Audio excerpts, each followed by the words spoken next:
Welcome back. اس سے پہلے Pakistan Peoples party کو شاید اس بات کی فکر نہ ہو کہ پاکستان پیپلز پارٹی کے چیئرمین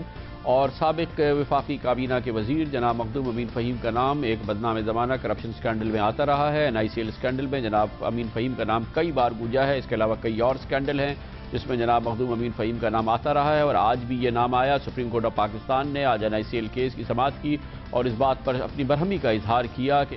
FIA کے چالان میں یعنی کہ ملزمان کے حوالے سے آخری جو رپورٹ پیش کی گئی ہے اس میں جناب مخدوم امین فہیم کا نام شامل نہیں کیا گیا ہے۔ چیف جسٹس آف پاکستان نے، جنہوں نے کہ آج اس بینچ کی صدارت کی جس نے یہ کیس سنا تھا، اس بات پر اپنے تحفظات کا بھی اظہار کیا اور انہوں نے سوالات پوچھے FIA کے وکیل سے، منیر پراچا سے اس سلسلے میں سوالات پوچھے گئے، اور اس پورے کیس حوالے سے سپریم کورٹ آف پاکستان نے اپنی ریزرویشنز کا اور اپنے اہم ریمارکس کا بھی اظہار کیا۔ اس کے علاوہ آج پارلیمنٹیرینز کے اور حکومت کے اور اس میں اختلاف کے اہم لوگوں کے نام آئے ہیں جنہوں نے کہ اپنے دورے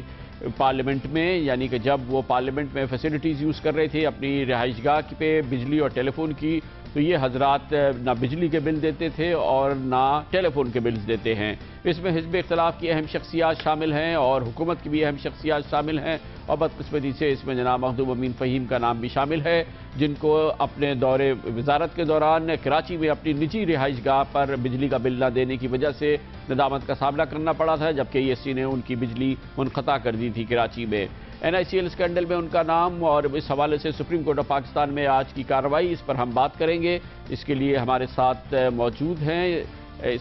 اسلام آباد سے ہمارے نمائندہ خصوصی عبدالقیوم صدیقی۔ بہت بہت شکریہ عبدالقیوم صدیقی صاحب۔ یہ بتائیے گا کہ آج کیا کیا اس سلسلے میں اہم چیزیں سامنے آئیں سپریم کورٹ آف پاکستان میں جب NICL کیس کی سماعت ہوئی؟ جی کامران صاحب، آج بھی سپریم کورٹ آف پاکستان میں NICL کیس کی سماعت ہوئی ہے، اور اس میں آج بھی FIA کی طرف سے عدالت کو یہی بتایا گیا ہے کہ مخدوم امین فہیم کے اوپر جو الزامات ہیں اس حوالے سے ابھی تحقیقات مکمل نہیں ہو سکی ہیں، اور اس میں FIA کا یہ جس پر عدالت کی طرف سے FIA کے وکیل جو ہے ان کی خاصی جو ہے ان سے پوچھ تاچھ بھی کی گئی، اور FIA کے ان افسران جو کہ ڈائریکٹر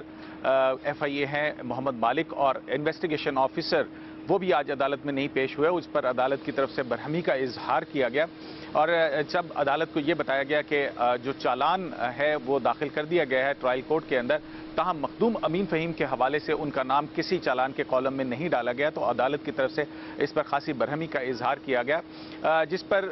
FIA کے وکیل منیر پراچا کا عدالت میں یہ موقف تھا کہ FIA کے پاس کچھ ایسے شواہد اور آئے ہیں کہ وہ اس میں،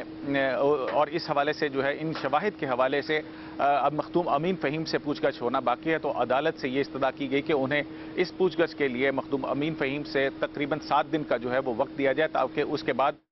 حتمی طور پر اپنی تفتیشی رپورٹ جو ہے وہ مکمل FIA کر لے گی، تو جس پر عدالت نے جو ہے FIA کو مزید 7 دن کا ٹائم دیا، لیکن ساتھ ہی ساتھ جو تحقیقات ہیں اس حوالے سے DG FIA انور وگ جو ہیں ان سے وہ بھی عدالت نے اب اس لوپ میں لیا ہے، اور یہ کہا ہے کہ جو تفتیش چالان عدالت نے اندر پیش کیا گیا جو FIA کی تفتیش ہے اس کے اوپر وہ اپنی رائے جو ہے وہ عدالت میں دیں، کیونکہ عدالت نے یہ بھی آبزرو کیا کہ وہ آفیسر جو کہ تفتیش کر رہے ہیں وہ اس میں بے ایمانیاں کر رہے ہیں، اور عدالت ان کے خلاف بھی جو ہے وہ حکم جاری کرے گی، تو آئندہ سماعت 3 اپریل کو ہوگی۔ تو عدالت کے اندر یہ تاثر آ رہا ہے سامنے مسلسل جب سے اس کیس کی سماعت ہو رہی ہے کہ باقاعدہ ایک اسکیم کے تحت مخدوم امین فہیم کو اس کیس سے علیحدہ رکھا گیا ہے، کیونکہ بارہا سپریم کورٹ آف پاکستان اس سلسلے میں اپنی بات کہہ چکی ہے اور بارہا اس چیز کا اظہار ہو چکا ہے، اور آج ایک بار پھر ہوا اس کا اظہار۔ کامران صاحب، مخدوم امین فہیم کے اوپر یہ الزامات ہیں کہ وہ جو 900 ملین کی رقم جو کہ کراچی کے اندر جو زیادہ نرخوں کے اوپر NICL نے زمین خریدی تھی، اور اس کی رقم جو خالد انور کے اکاؤنٹ کے اندر ٹرانسفر ہوئی تھی 900 ملین، اس میں سے 41 ملین روپے یعنی کہ تقریباً 4 کروڑ 10 لاکھ روپے کی رقم مخدوم امین فہیم کے اکاؤنٹ جو ہے اس میں ٹرانسفر ہوئی تھی، تاہم یہ جس کے بعد جو ہے وہ مخدوم امین فہیم کی طرف سے یہ موقف اختیار کیا گیا مختلف جو عدالت کے اندر رپورٹ پیش کی گئی ہے اس کے اندر کہ یہ رقم جو ہے انہوں نے ایک جائیداد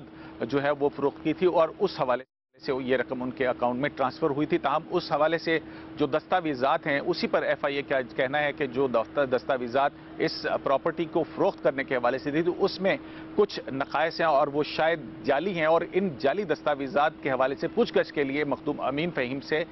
جو ہے وہ پوچھ گچھ ہونا ضروری ہے، اور کے لیے آج 7 دن کا وقت جو ہے وہ عدالت سے طلب کیا گیا ہے تاکہ وہ جو ہے ایف آئی اے اس بات پر پہنچ سکے کہ آیا اس کے اندر کوئی کرمنالٹی جو ہے وہ ہے بھی یا کہ نہیں ہے۔ اس حوالے سے جو ہے وہ رپورٹ فائنل کی جائے گی آج، جو کہ منیر پراچا ایف آئی اے کے وکیل ہیں ان کا جو عدالت کے اندر موقف تھا۔ اس کے علاوہ جو ایف آئی اے جو ہے اس نے ایاز خان نیازی کی تقرری کے حوالے سے جو ہے وہ مخدوم امین فہیم کو ایگزونریٹ کیا ہے، ان کو بری کیا ہے اس الزام سے کہ اس کے اندر کوئی کرمنل انٹینٹ تھی ایاز خان نیازی کی تقرری کے حوالے سے۔ بہت بہت شکریہ عبدالقیوم صدیقی ہمارے ساتھ تھے۔ اس کیس کے حوالے سے یہ بات اہم ہے کہ اس میں جتنی بھی رقم انوالو تھی وہ تمام کی تمام وصول کر لی گئی ہے۔ اس کے علاوہ جناب مخدوم امین فہیم نے بھی جو رقم ان کے بینک اکاؤنٹ میں آئی تھی وہ واپس کر دی ہے۔ فائنینشیل لحاظ سے این آئی سی ایل کو اس کیس میں اب نقصان نہیں ہے کیونکہ تمام رقم جو ہے وہ ریکور بھی ہو گئی ہے اور وہ خزانے میں بھی جمع کرا دی گئی ہے۔ خبر سے بریک کے بعد ذکر کریں گے سابق صدر جنرل پرویز مشرف پاکستان میں ہیں، سیاست میں بہت بڑا کردار ادا کرنے کی تمنا ہے اور خواب دیکھ رہے ہیں کہ دوبارہ شاید اقتدار میں آئیں گے، لیکن بعض مبصرین یہ کہتے ہیں کہ انہوں نے اپنا رہا سہا نام، رہا سہا امیج بھی داؤ پہ لگا دیا ہے۔ جنرل پرویز مشرف کی کراچی آمد اور آج ان کا پہلا پریس کانفرنس، اس پر بات کریں گے کمرشل بریک کے بعد۔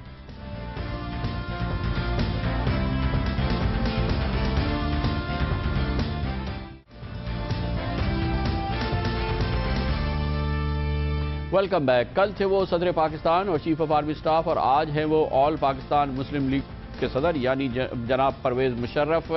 واپس آ چکے ہیں پاکستان۔ اتوار کو پاکستان واپسی آئی، استقبال ان کا نرم رہا اور بعض مغربی اخبارات نے اسے استقبال کے حوالے سے مذاق کہا۔ بہت کم لوگ تھے ایئرپورٹ پہ جو جناب پرویز مشرف کو لینے گئے تھے، اس کی وجہ سیکیورٹی کنسرن بھی تھی، اور جناب جنرل پرویز مشرف کا اب وہ جلال اور وہ ان کا وقار اور وہ ان کا نام نہیں رہا جو اس سے پہلے ہوا کرتا تھا، اور یہی وجہ ہے کہ لوگوں میں ان کی آمد کے حوالے سے کوئی جوش و خروش دیکھنے میں نہیں آتا۔ جناب جنرل پرویز مشرف کے حوالے سے یہ بات بہت اہم ہے کہ اب جب کہ وہ پاکستان واپس آئے ہیں تقریباً 5 سال کے بعد، تو اس وقت ان کے اتحادیوں میں وہ اتحادی کوئی نظر نہیں آتا جو دور اقتدار میں ان کی اہم سپورٹ ہوا کرتا تھا۔ اس اہم سپورٹ پہ سب سے اہم سپورٹ تھی ان کے پاس، کیونکہ وہ پاک فوج کے سربراہ تھے، پاک فوج کا ادارہ ان کی پشت پہ کھڑا تھا، اور جب تک وہ یونیفارم پہنے رہے پاک فوج اپنے سپاہ سالار کے تحفظ میں بھی رہی، اور پاک فوج نے ان کی تقریب کو اور عزت کو بھی یقینی بنا کے رکھا۔